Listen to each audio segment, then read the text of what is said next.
Hey, what's going on, beautiful jellyfish? It's Tracy. Thank you so much for taking a little bit of time today to hang out with me. I really appreciate it. And in today's video, I'm going to be doing my updated ladies deck tech. No, this is not Slivers. It is Lady Tribal. It's super fun. This is definitely one of my more lower power level deck. That's not to say that there aren't powerful things that I can do in this deck and there aren't powerful cards. Also, if you hear a blanket moving, Leia's playing on it, and there's a ball on there that makes noise. So just as like a heads up, that might happen. I don't have the heart to take it away. You know, I'm a kind, giving woman, and I can't, deny my cats the joys that they have in life. So, can you tell I'm a childless millennial, and I've got my I'm a cat mom. There you go. So, anyways, and this blanket is really funny because she just has zero like spatial awareness. Y'all should honestly, it's hilarious. She just like something will get lost on the blanket, but it's not like very big. So then she just like doesn't know where it is. It's hilarious. Anyways. Lady Tribal, it's super fun. Deck will be listed in the down below. This deck is honestly really expensive, and I think it's because of all like the foils or whatever. But I really enjoy it. Like I said, this is definitely something that I pull out. Like this is one of those decks where like it works with whatever power level I feel like happens. Like I can do really powerful things and be really silly and whatever, but there's times where like there's not really a lot going on. Yes, we make tokens with her, and that's kind of like it, but it's not like a token strategy like sort of thing. There's a solid amount of creatures in here. So anyways, let's just jump into the mana bases. Mana base is honestly really cool and I really enjoy it. So starting off with we got our classic, we got our Pokemon lands, so we've got 2 of each with the exception of 3 forests. And actually what I'm going to do is I'm actually going to take one of these forests out. So we've got 2 of those except for 3 forests, and we're actually going to get another one of the Tri-lands. So I have 2 of the Tri-lands. I have Initha and then the Zagoth. I don't remember which one I have on my list. It might be the America colored ones. I honestly don't remember, but I have 2 of these, and that's going to be a swap that I make. With the other 2 lands I have Bajuka Bug, and I also have Command Tower. So we're running through this really fast because you're going to see this mana base is really, really simple. Next up, I have all 10 of the Shock lands. Funny, I was looking at it, I only actually have 2 of the foils. The rest of these are non-foils, so at some point I will want to get these. But anyways, I have these. I'll probably stick to the sets that I already have because I do really enjoy these cycles of ones. I won't get the borderless ones or whatever because I'm very selective about those. There's some that I like and then there's some that I don't. So, and then we have the fetch lands. So I have all 10 of them. I have, when we did get a playset of these when they came out for Modern Horizons, so we have these, and then I'm waiting on to get these to match because I want them all to matchy match, gotta have that. All right, let's just jump in with the rest of the deck, and I feel like we gotta do Planeswalkers first because there's only one. It's my gal, Elspeth Sun's Champion. These days, I really don't run a lot of Planeswalkers, but I do run Elspeth because she's like the best Planeswalker for protecting herself, and she's just my gal. I love Elspeth Sun's Champion. She's my favorite Planeswalker. Like, here's the thing is I don't really care about like lore and I don't care about like stuff like that, so that's not really like it, but I do really enjoy her as a planeswalker. I don't think I've ever gotten her have I ever gotten her ult off? It's been a really long time. I haven't drawn her actually in a while. So anyways, yep, I've got her. Okay, next up we have sorceries. Instants. I only have 5. The first one I have is Brainstorm. I think I had this in the deck and then I took it out and then I put it back in. I don't really remember, but it's a lady on it, so I gotta have that. Then we have Cyclonic Rift. Of course, some of these are not like super thematic, but like it's Cyclonic Rift, so there you go. I also have Dig Through Time. I actually just put this back in. I believe I had it again, took it out, and then put it back in. This card is really, really cool. I love Dig Through Time. If I'm running blue, I'm in Commander, I'm always running Dig Through Time. Getting access to look at 7 cards. I don't have a ton, and then getting to them. I don't actually have a ton of recursion, so the delving is really easy. And like I have all those fetch lands, so there you go. Opt. Not a whole lot to say here. I love these Strixhaven sets. By the way, they're really great. Yep, scry one, draw a card. And then I have Path to Exile because we gotta have Path to Exile. I don't have Swords to Plowshare because I think that all the ones that I would want don't have like a lady on the art that are foil. So I don't have Swords, so just Path. Again, we gotta be thematic. Okay, next up with sorceries, we have, let me consult my little listy list. Also, I'm so sorry if you hear my stomach growling. It is too early for me to eat. It's almost 10 o'clock. We do intermittent fasting, so I don't ever eat breakfast, like ever. If I'm eating breakfast, it's kind of a weird thing. Maybe if I'm on like vacation or something, but, or like I'm going to the airport or whatever, like things are weird. But anyways, okay. there are 10 sorceries. First up, I have Akroma's Vengeance. I love Akroma's Vengeance. You know, I don't really ever cycle it unless I have like multiple board wipes in my hand, which has happened before. Not as much in this deck because I don't have as many board wipes in here as you might think. But artifacts, creatures, enchantments. It's 6 mana. There you go. Not a whole lot to say. It's great.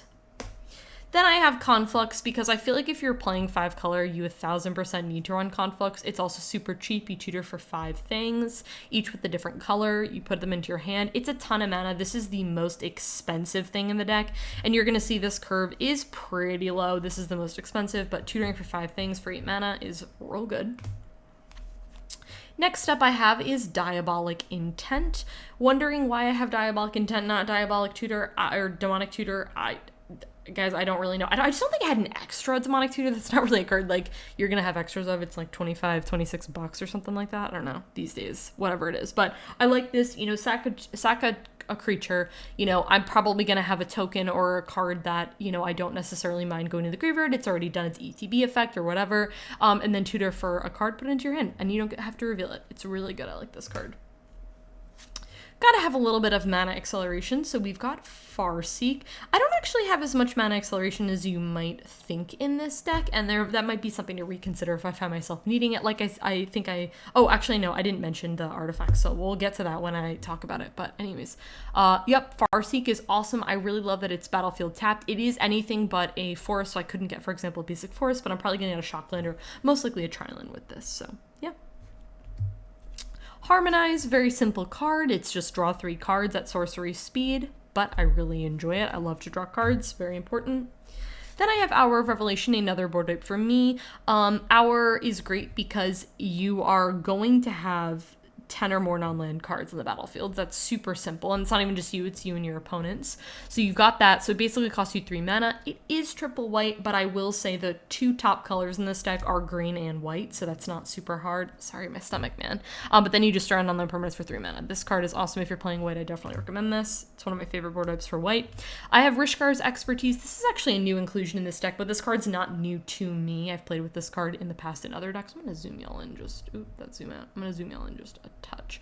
There we go. Okay, so draw cards equal to the greatest power among creatures you control. It'll likely be Silver Queen. I don't think I have anything that's bigger than Silver Queen. Actually, there is one card that when we get to it, I'll mention it. That is bigger than Silver Queen, just by a touch, by 1. I'm just scanning through my creatures right now. So yeah, it's gonna be Silver Queen, but or the 1 card, sorry, or it's gonna be Silver Queen or whatever. But if I don't have those, you know, we've got some 4s, some 5s, you draw cards equal to those powers, and then you can cast a card with CMC 5 or less from your hand. You know, you're doing your creature, you're doing a sorcery, whatever it is that you're doing. There's, you know, a bunch of good targets for this. I love Rishkar's. Shard Convergence, if you're playing 5 color, I'd really recommend Shard Convergence because you get to tutor for all of these. They are also, you know, non-basic, so you can get anything. You can get basics if you want, or you can get those Shocklands, then you get all those into your hand. This is a great mana acceleration. Supreme Verdicts, not a ton to say there. Can't be countered and destroy creatures. Yep. And the last sorcery I have is Sylvan Scrying. Tutor for a land, reveal it, and put it into your hand, and it's got a lady on it. Gotta have it. Okay. Now, next up, we'll do what's it called? We'll do enchantments. I only actually have 2. The first one is Splinter Twin, obviously comboed with Pestermite. They're both ladies. I feel like it totally fits. This isn't the like, oh yeah, we're gonna tutor and go out of our way to get this or whatever, unless I absolutely need to, but it's there as an option for me to have it, so yeah. I don't always do card things like that, but there are times where I like to have my combos. There you go.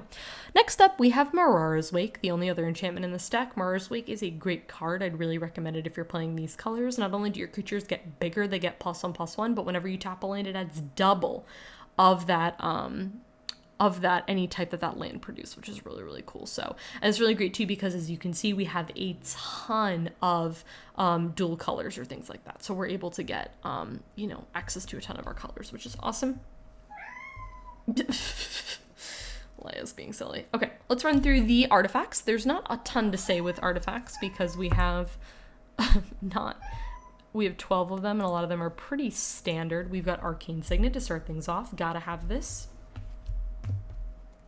Biden of Thassa. I love Biden of Thassa. I think this card is really, really cool. So whenever a creature deals combat damage to a player, you may draw a card. I like a couple things about this. The first thing is it triggers for each creature. So let's just say you have 5 creatures dealing combat damage to a player. You get to draw 5 cards.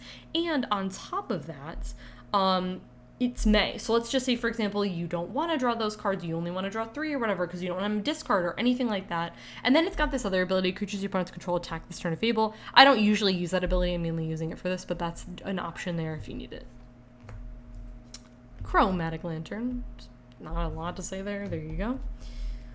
Lightning Greaves. And also we've got Swiftfoot Boots to match.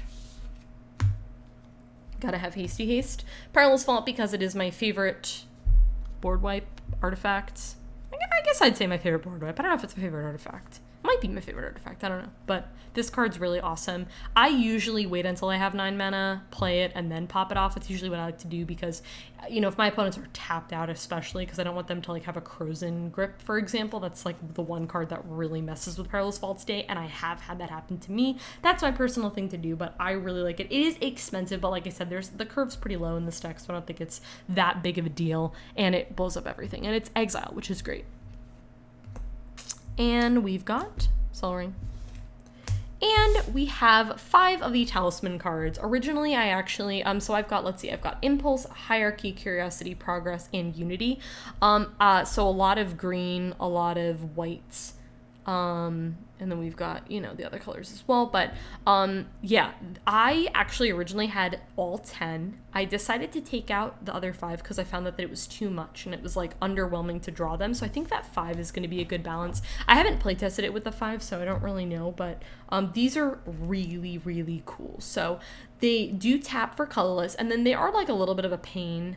Like the pain is in like pain does damage to you, like the pain lands or whatever, but it's only 1 life, and it's only if you're doing it. I usually always try to use these for colorless, but if I need the colors, I'll do that. So, and they don't enter the battlefield tapped or anything. So, and last but not least, we have our nice stack of creatures. I have quite a bit in this deck. I have 34, and that's also too not including, you know, we've got Silver Queen, and then we also have, you know, the tokens that she makes. So let's just jump into these creatures. First up, we have Anafenza the Foremost. Anafenza is so interesting to me because sometimes I test cards. Sometimes there are cards where I'm like, okay, I know I'm going to want this card. I know I want this in foil, whatever. And this card has been like on the, will I keep this in the deck? But here's the thing about Anafenza that I really enjoy. First off, she's a 3-mana 4/4. You don't care about paying, like, these colors are very represented in your deck where it's, you know, you can cast that pretty easily. So you're winning in the sense with power and toughness because she's a 3-mana 4/4 right off the bat. Whenever she attacks, put a +1/+1 counter on another target tapped creature you control, you're going to be attacking, so you're going to get that. And then if a creature card would be put into an opponent's graveyard, exile it instead. Little bit of graveyard hate, we love that. I found that this stops a lot of my opponents from doing their things, from their creature recursion. I love Anafenza. I am going to pick her up in foil. She's on the list. Augur of Autumn is a newer card to me. It's not necessarily a new card. I believe this was Innistrad Midnight Hunt, maybe? That sounds correct to me. I love Augur of Autumn. So look at the top card of your library at any time. I love access to information, so I like that. I can play lands in the top of my library. Love that. And then Coven, which is so easy to do because, as you're gonna see, like, I've got creatures of all different types of powers. I can cast creature cards from the top of my library, and as you can see, I've got, you know, lands and creatures take up the majority of the deck. So there you go. I love this card. Blood Artist, as soon as this card got spoiled with it as a lady on it, I knew immediately that I had to have it. Blood Artist is an awesome card. When this or another creature you control dies, target player loses life and you gain a life. It's a little bit of life gain. We don't have a ton of that in here, but Blood Artist helps get there, and it not only does that, but it drains. Captain Sisay is a card that I've considered taking out for a while because of the how many legendaries do I have? I don't know the number off the top of my head, but this is probably a card that's going to come out in the future. I have another card on the list that I actually want to put in here, which is Thalia and the Gitrog monster, which that'll probably be what this swap is whenever I do end up making that swap. Not to say that I do really enjoy Captain Sisay, and I think she's a really good card. You can search for a legend or a legendary card. Again, I just don't think there's as many targets in here. I haven't, again, done the math or anything like that, but not to say that I don't think this card is good. If you're playing a lot of legendaries, I definitely recommend Captain Sisay because, you know, it's a 2/2, you tutor for a thing, and then it goes into your hand. It's good, but yeah. Next up I have is Courser of Crufix, another little gain life card, and you play with the top card revealed. You can play lands from the top, which we love. And then when all you need to be, you gain a life. Yep. Drana and Linvala, this is a newer card to me. I just recently purchased this card, so I don't know how it performs, and I haven't drawn it yet, but I think this card is really great. So it's a 3/4 flying and vigilance. Love that. I don't actually have like a ton of flying in here, so I feel like it's good that I have a little bit of that protection. Activated abilities of creatures your opponents control can't be activated. You know me, you guys know I love my little death and taxes. I love stopping my opponents from doing things. Even if it's not the point of the deck, I love having cards that do that. This has all activated abilities of creatures your opponents control, and I can spend mana as though it were mana of any color to activate those abilities. This is so cool. I cannot wait to draw this card. I think it's so cool. So not only does it shut your opponents down, but you get all those activated abilities, and your opponents are going to be playing, you know, a ton of those. I'm so excited to draw this card. I hope I draw it soon. I have Afara, God of the Police. I love Afara. I've been playing with Afara for years and years and years. When I had a long time ago, I had a Merfolk deck that was actually her as the commander, which was obviously before Ixalan and all that stuff, because now it just makes more sense, I feel like, to play green with Merfolk green and blue. But at the time I was playing this as my commander because what I love to do with Afara so much is what I'll do is I play her, she's around a turn cycle, whatever. Make a token on each of my opponent's turns so that every single turn I get to draw a card. I love Afara. If you're playing a ton of creatures, I definitely recommend her. She's awesome. Eternal Witness. Not a ton to say here. It gets me back a thing from my graveyard. Yep. Fate Spinner is so fun, and if you're not playing with this card, you should be, because I love it. It's also very cheap. It's not expensive. It's not expensive mana wise, but it's also not expensive cost wise. It's a 1/2. At the beginning of each opponent's upkeep, they choose draw, main, or combat. I just want to also note that this is both main phases, so it's not like, oh, you skip one main phase and you get main phase 2. No, that's not how it works. They skip any of those things. You mess up your opponent so much. I love this card. I run it in here, and I also run it in Grand Arbiter because I love it that much. This card is awesome. Even if you're not doing major death and taxes, it doesn't matter. Run this card. You're stopping your opponents from doing so many things and casting so many things. It's great. Joiner Adept, cute little card. Lands you control have add 1 mana of any color to your pool. So basically, you know, I have my forest, and now it suddenly taps for all the colors that I need, which is really great. And as you can see, I mean, I have a couple of cards where I've got, we've got double blue, we've got double green, double white, things like that. So you're gonna want, access to those colors, and Joiner Adept does help with that. Knight of Autumn is a really awesome card. I love the versatility in this card so much. ADTBs, you choose one. Put 2 1/1 counters on this. That's not usually the option I do. Usually the option is to destroy target artifact or enchantment, or gain 4 life. Let's just say I'm desperate in a situation, whatever it is. Usually it's destroy target artifact or enchantment. So it's just another Reclamation Sage, which we'll talk about in a little bit. But I love it. I love the versatility. It can be bigger if you need it to. It can destroy something, or you gain 4 life. It's a great card. Okay. Oh, Lavinia. I have a lot more death and taxes in here than I think I realized. A lot of these cards are like repeat cards that I actually also have in Grand Arbiter. Lavinia is definitely one of those. I feel like this card is very underutilized, and it's also, again, very cheap. It's a really good budget card. So this card is each opponent can cast non-creature spells with CMC greater than the number of lands they control. So no free spells for you. And then an opponent casts the spells. If no mana was spent to cast it, counter it. Now, here's the thing about this card. You don't know how much work this card is actually doing, because a lot of times your opponents are not really going to be telling you. They might say, oh my gosh, that Lavinia is so frustrating, but they won't tell you why.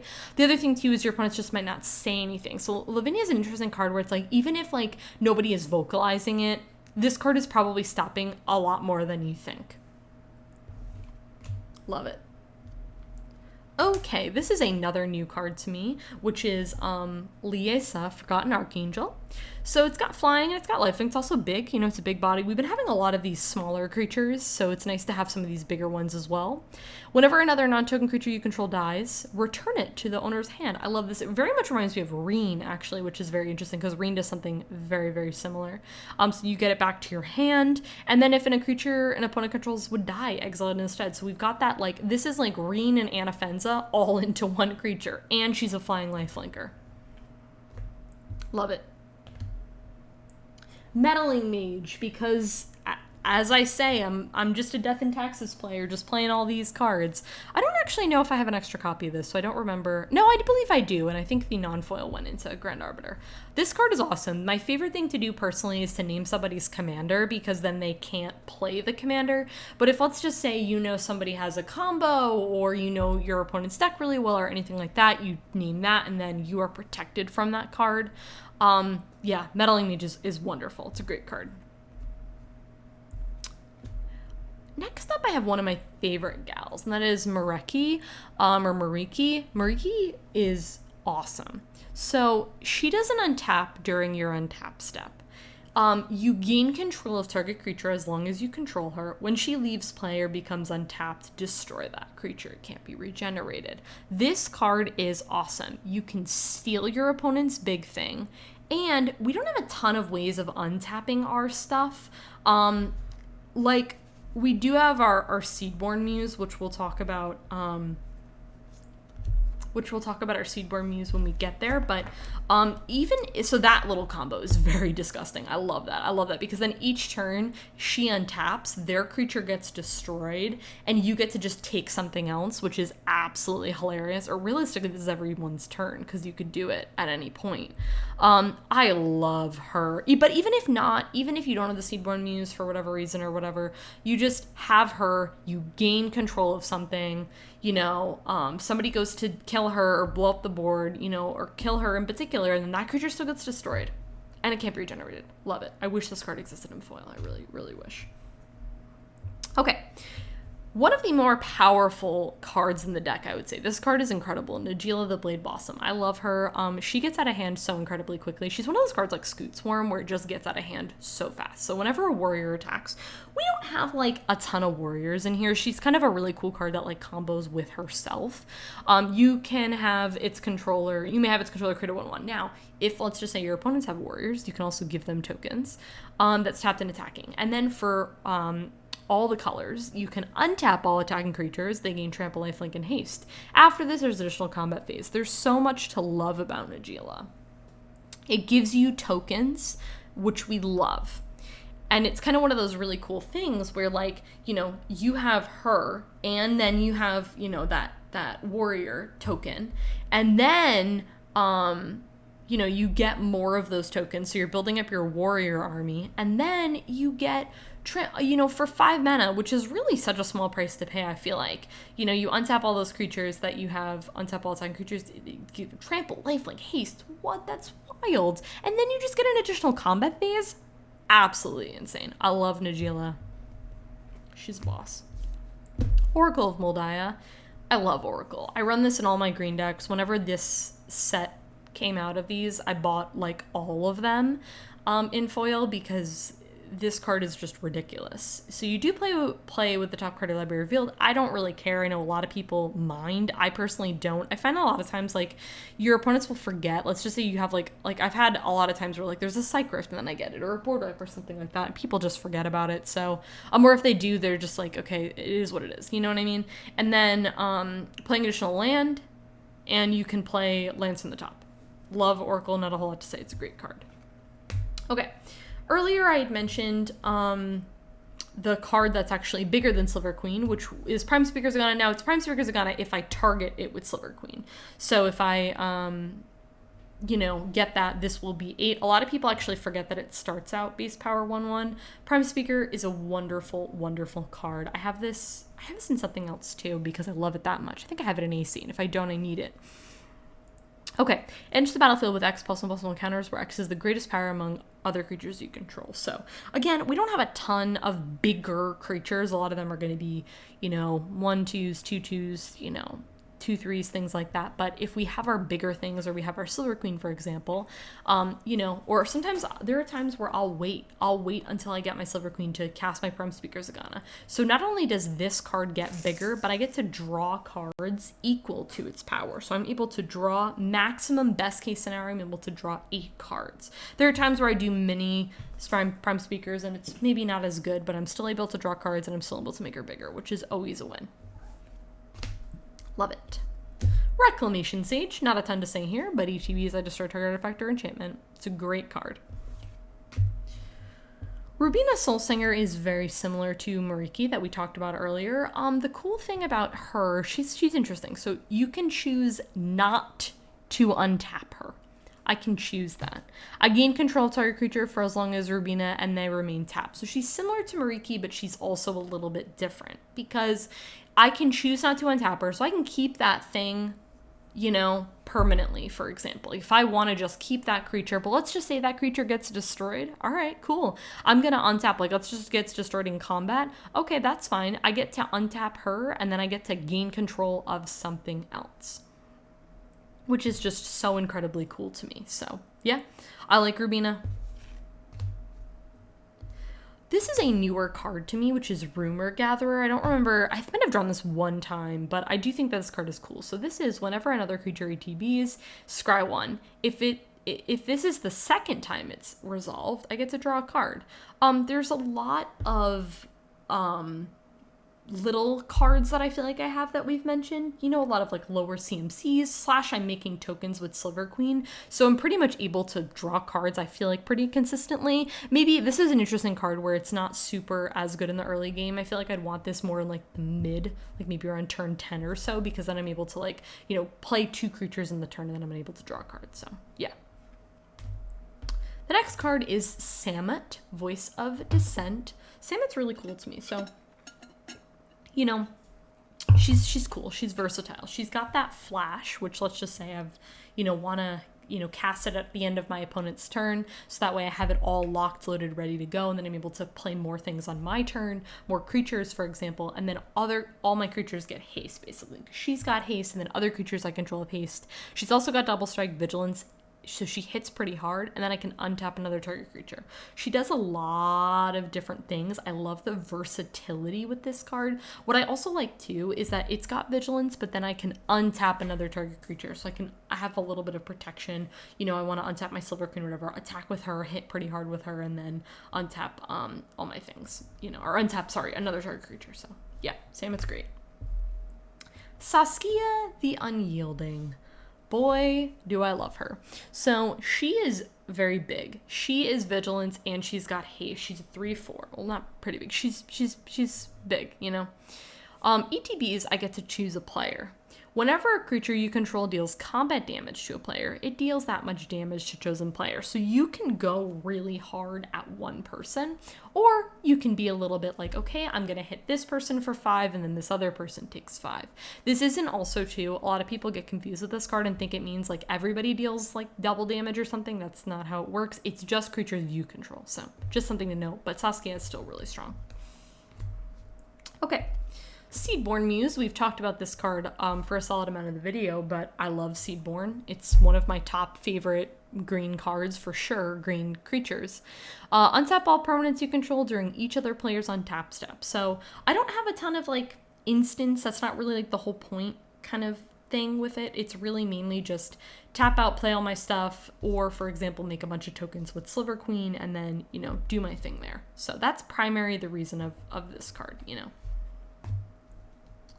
Okay, Centriplets is a new card to me to have in this deck, and I've actually never drawn it. However, Paul did have Centriplets as a commander for a little bit of time.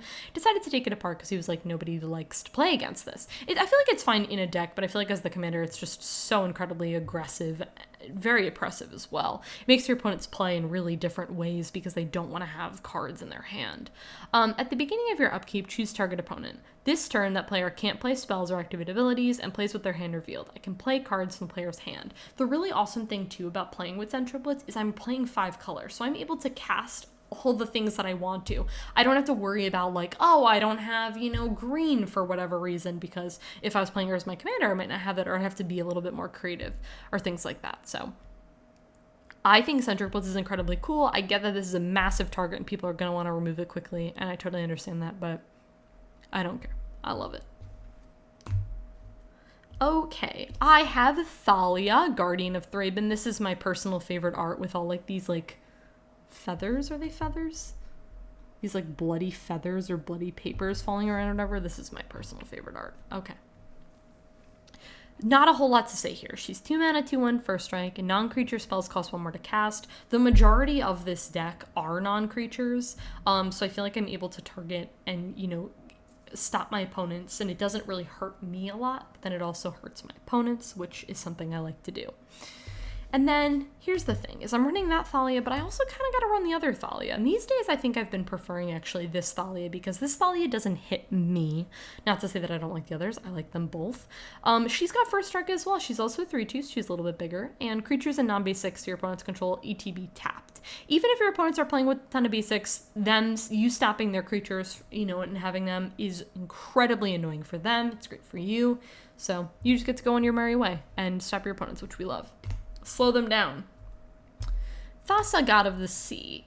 Something, I would say out of all the gods, Thassa, I'm running my favorite ones for the most part. Thassa, and I have Afara in here as well. There's a couple other gods I like too, but these are some of my favorites. So the devotion isn't massive, I would say. That's not really the point, but the main point is scrying.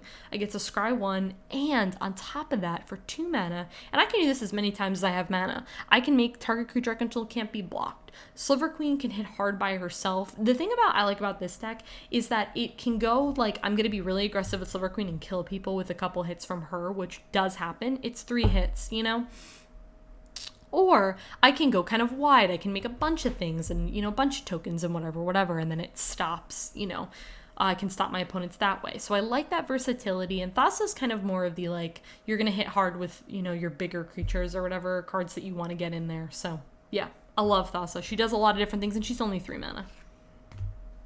Okay, the next card is Thought Picker Witch. I do really like Thought Picker Witch, but just to be real, this card is probably going to come out at some point. Not because I don't enjoy this card, that's not the reason. I just think I feel like there's other things that I usually want to be doing with my mana, and for the most part, I want to be keeping my creatures on the board.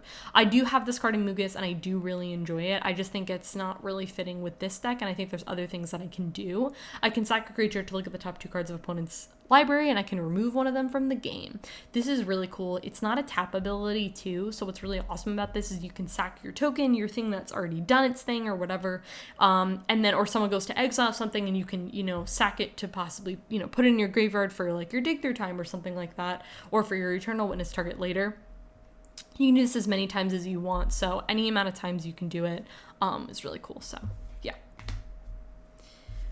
All right, then we have Tireless Tracker.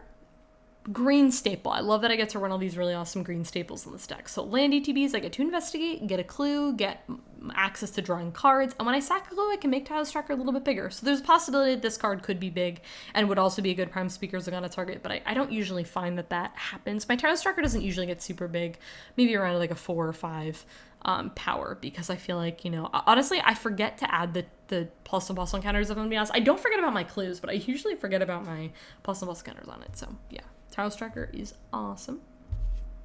Welcoming Vampire is a newer card to me, and I think this card is awesome.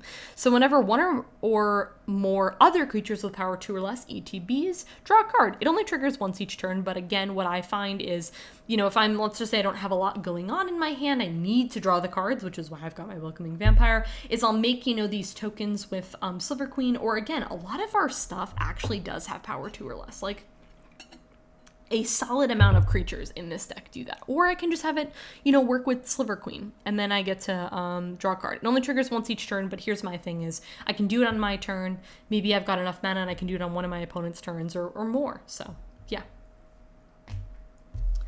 Next up, I have Wood Elves. I guess there's a guy in this one too, but hopefully we can push that aside because, There you go. Anyways, we've got Wood Elves in here. Love it. ETBs, I can tutor for a forest. I put it into play.